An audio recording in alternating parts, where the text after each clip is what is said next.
Monsieur le député de Lévis, je vous cède la parole. Oui, merci beaucoup, Monsieur le Président. Je serai bref parce que lorsqu'on s'entend bien, on n'a pas besoin d'en parler très longtemps. Sur la question des régimes volontaires d'épargne retraite, il y a vraiment un consensus que cet élément-là était un élément clé, comme l'a bien dit la ministre tout à l'heure, du rapport d'Amour.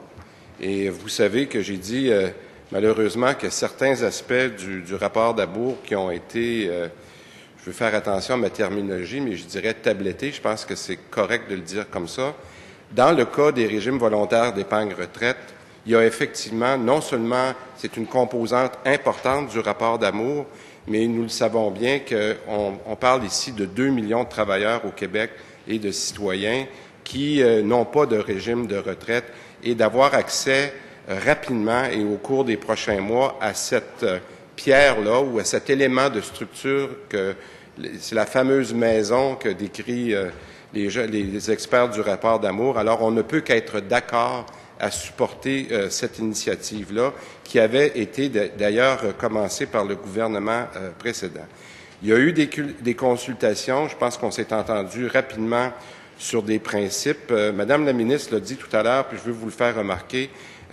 J'ai entendu certains éléments du projet de loi qu'elle a mentionné, que ce soit la transférabilité, qui est un élément important parce que, vous le savez, de plus en plus de personnes ont plus que 2 ou 3 emplois durant leur carrière. On parle maintenant de 6, 7, 8 emplois. Il faut s'assurer de la transférabilité, l'importance des frais, de garder ces frais-là, et plus particulièrement pour justement les gens qui ont soit des petits employeurs ou pour des gens qui sont travailleurs autonomes.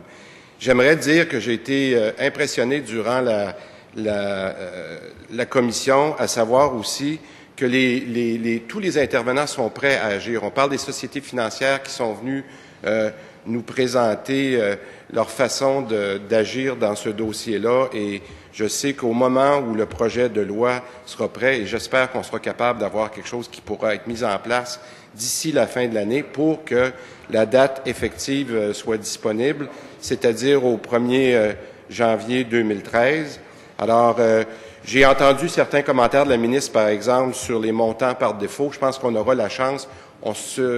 On n'aura pas de grands débats sur les principes. On aura peut-être des discussions sur certains éléments. Donc, tout à l'heure, j'ai entendu les contributions par défaut pour les employés. Ça, je pense qu'on pourra y aller.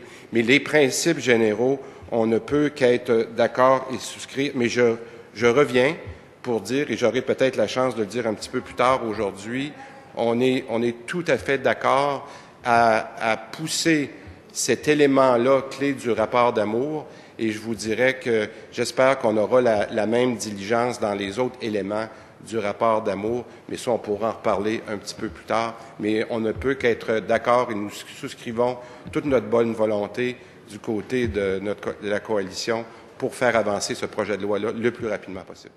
Merci.